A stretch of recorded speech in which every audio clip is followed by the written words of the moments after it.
Hello, përshëndetje dhe mirë se vini në tjetër video timen. Emri im është Vera edhe her pas here mundohem të nxjerr ca video këtu në YouTube, përgjithsisht vlogje. Mirë, po kam menduar që të vi me një seri videosh, le të themi Vera në kuzhinë, ose të kemi edhe këtë opsionin tjetër. Arsyeja pse unë mendova këtë është sepse shpesh herë kam mesazhe nga ju në Instagram, në DM ndryshe, ku më thoni, o Vera, si e bëra të bukën me thjerza, apo o Vera, po këtë si e bëre, etj etj. Unë nuk jam kuzhinjere, unë nuk jam specialiste, unë jam thjesht një housewife, një grua, nuk dua të them shtëpiake, se nuk jam vetëm shtëpiake, bëj edhe gjëra të tjera. Mirë, po jam thjesht një grua e cila më pëlqen kuzhina, dhe edhe për juve, po edhe për vete, kam menduar që ndoshta të jenë video të shkurtra, ku unë tregoj recetat në mënyrën time, le të themi. Do mundohem të postoj ndoshta një herë në javë, ndoshta një herë në 2 javë, një video të shkurtër të tillë plus përveç atyre që bëj normalisht. Mirë, po ideja është që mua të më ngelen recetat atje, sepse shpesh herë, për shembull, bëj një recet me X gjë dhe them po unë si e bëra atë gjë dhe shkoj e kthehem derisa të gjej videon që unë e pash, që shpesh herë ose videon ose recetën në internet në Google, dhe shpesh herë mua dhe më humb si recet. Kështu që mendova pse jo, mos kem një seri videosh të mijat ku bëj gatimin tim dhe që nesër pas nesër mund t'i shohi vajza ime dhe t'i bëj edhe ajo, thot, kështu i bënte mami im, kështu do t'i bëj edhe unë. Se të nisim videon, do doja shumë që të bëni subscribe, të bëni share video nëse ju pëlqen, ose doni ta krahasoni me një video tjetër gatimi, apo keni ndonjë ide tjetër se si ju gatuani këtë gjë që unë për shembull do bëj sot, më jepni sugjerimet tuaja dhe është e lezetshme të shkëmbejmë kështu edhe idetë dhe mënyra tona të ndryshme. Sot do vi me një recet deri diku të rrallë, le të themi. Besoj se do ketë në internet, me patjetër, sepse tashmë është bërë fluksi i rrjetave sociale. Mirë, po nëse ti do kërkoje para 3-4 vitesh, jam e sigurt që nuk do gjeje. Sot ne do bëjmë byrekun me arra. Byreku me arra është traditë për natën e Krishtlindjeve, sot është data 24. Ne kemi pak që jemi kthyer nga një udhëtim i shkurtër që bëm këtu në Angli, kështu që jam pak e lodhur, me thënë drejtën. Mirë, po neve kemi shumë festojmë shumë natën e Krishtlindjeve, datën 24, po ashtu dhe 25, mirë, po 24 është shumë e rëndësishme për ne. Dhe recetë tradicionale për ne është peta, ose më saktë byreku me arra. Byreku me arra ndoshta është ndër gjërat më të thjeshta që mund të bëhet, mirë, po në të njëjtën kohë edhe për mua pak e komplikuar. Unë kam shumë vite që nuk bëj byrek me arra, për arsye sepse kam festuar Krishtlindjen jashtë shtëpie, edhe për këtë lloj arsye nuk kam bërë byrek me arra, ose kam qenë në Shqipëri dhe e ka bërë mami im, ose kemi qenë në vende të tjera, kështu që sot jemi në shtëpi, këtë vit jemi në shtëpi. Sot është data 24 dhjetor 2025, edhe do bëjmë bashkë byrekun me arra. Shpresojmë të dalë mirë. Çfarë na duhet? Arra. Unë kisha thelbinj, edhe duke qenë se kisha thelbinj me arra, i lava sepse më duket sikur kam në kimikat në pislik, ndoshta është vetëm në mendjen time, mirë, po sido që tjetë, i lava, i kullova ujin disa herë, 3-4 herë, dhe tani kam arrat, të cilat do t'i vë në chopper dhe do t'i grimcojmë bashkë. Për këtë recet ju duhet arra, ujë i nxehtë i sapovaluar, krip, vaj ulliri, unë i kam të blera petët. Në kohë më përpara i bënin vetë petët, por unë i kam të blera për efekt kohe, sepse di të bëj edhe pet vetë, mos më thoni që s'di të lutem. Nisim nga puna bashkë, edhe vërtet shpresoj që t'ju pëlqej. Atëherë, gjëja e parë që do bëjmë është të vëmë në punë arrat apo chopperin ndryshe. Besoj se duhet edhe një çik më shumë arra, por sepse më duken vërtet pak këto. So poshtë, sepse nuk dua që të më zgjoj Evanin.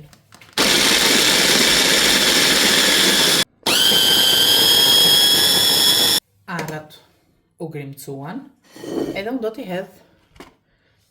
Arrat u bën pothuajse gjallë, kështu që unë do t'i hedh tani tek ena e madhe.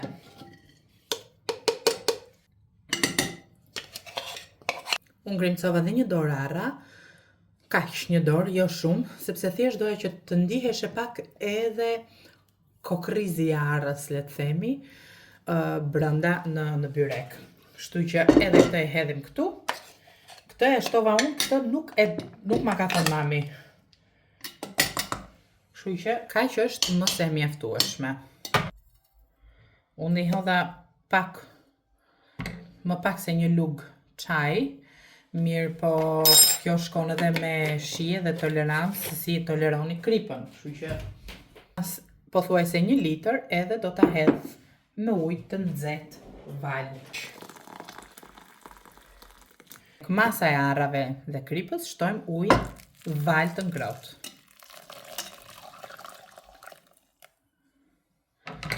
Nuk ja shtova të gjithin.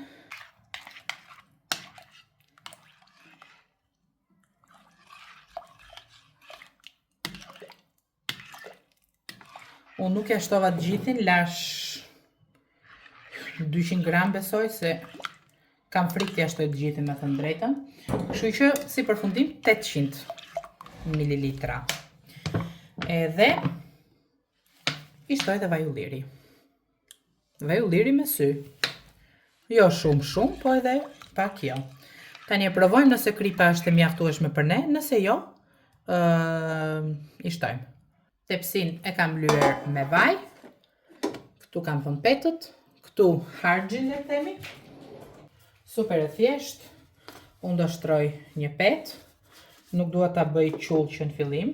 Duken që është e voçkël fare, edhe do marr çik vaj, t'ja hedh petës. Edhe shtojmë petën tjetër. Në 2 petët e para, ideja është që të mos bëhet qull poshtë direkt. Nuk dua që të vë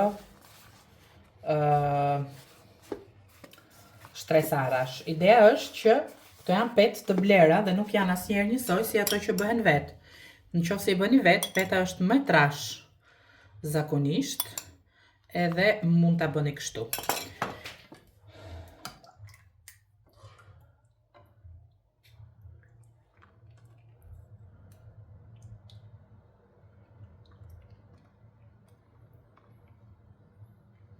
Edhe vazhdojmë kështu derisa të bëhet byreku.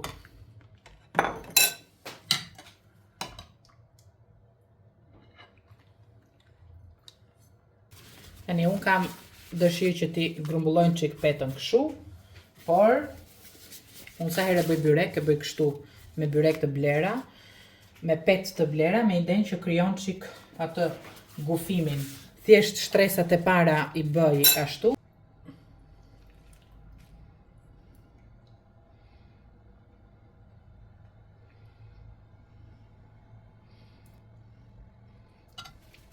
Edhe, yes, vazhdojmë kështu. Tani këtë metodë e rrudheve speta dhe thamu, jo manin. Se më thoni nuk rrudhen petat e tjera man.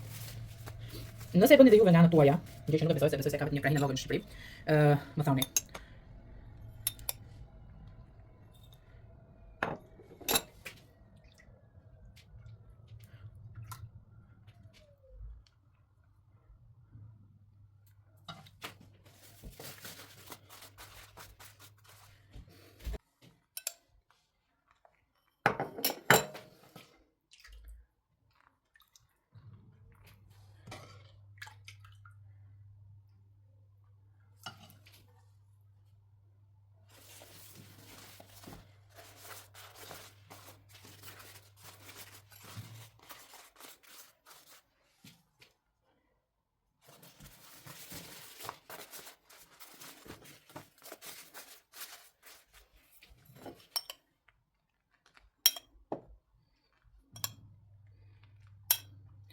Unë i rrudh petat në mënyrë që të krijohet sa më shumë ajër. Sepse, s'di ku të lëp të vaj tani, sepse sa më shumë ajër krijohet brenda tek byreku, aq më mirë del. Kështu ma thot truri mua, ju lutem shumë specialistëve më thoni për çdo lloj ideje që keni, sepse jo gjithmonë unë di saktë, unë di aq sa di. Shkëmbimi i ideve është gjithmonë i benefitshëm për të gjithë, kështu që yes.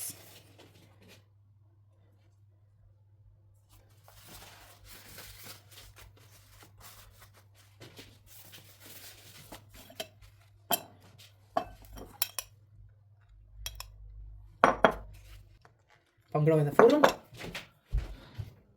Domethënë, ky është ndryshimi tjetër që unë i kam bërë. Shpresoj të dali okay. Të mos fliqem se do ma nxjihet të nami pastaj. E them në sensin e mirë të fjalës. Edhe peta finale që edhe këtë do ta rruz çik. Okej. Tani bëjmë palosin e këtyre të tjerave në mënyrë fare të thjesht, pas edhe një lloj filozofie le të themi, thjesht ta palosim kështu. Edhe këtë kështu. Këtë kështu. Edhe këtë kështu.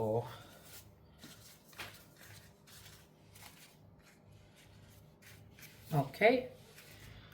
Vaj ulliri. Sidomos cepave.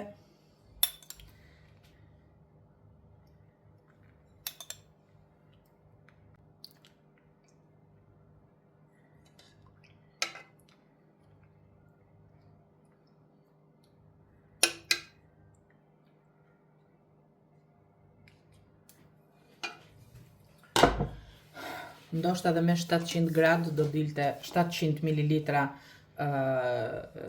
ujë të ngrohtë do dilte okay. Por qytetat e mia ishin 470 gram, kështu që për 470 gram diku te 700 ml ujë nxehtë val, 200 gram arra të bluara fort deri në pothuajse si butter, si gjalp arre, edhe çfarë tjetër, edhe krip, pak vaj ulliri. Kaq, tani këtë e kemi gati për furr. Tani ndërkohë që unë pres për të bërë petën, sistemoj gjithë të vendin këtu. Kështu që bashkë të shihemi kur të mbaroj peta. Byrek u bë, ta ndes çik dritën, këtu që të rri, edhe mbaroj. Besoj se ka dalë fiks, nuk ka dalë fare i butë, ose të paktën kështu ma jep pamjen, edhe do t'u tregoj normalisht më vonë se si është. Maria, hajde këtu! Ulja zërin të lutem. Ha, moj. Ulja zërin. Byreku mbaroi, kështu që tani është ftohur dhe do t'i bëj provën.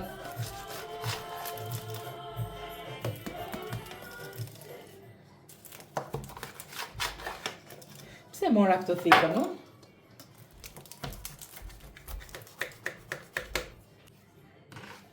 Edhe e shohim. Okej. Nice. Mund të ishte pjekur në çik më shumë, po unë kisha frikë. Kështu që ta shikojmë tani në shije. Ç'e bën mi? Provoje edhe më thuaj. Ama, sikur pare sikur kisha fund me punon në lopat si bën me ky. Duhet ta peti më. Hajde, ha, më thuj. Vërtet. Okej, prita provoj dhe unë tani. Shumë e më. Nice. Çdo furrë pjek ndryshe, kështu që ju do shikoni se si e pjek furra juaj. Por mua më pëlqen shumë.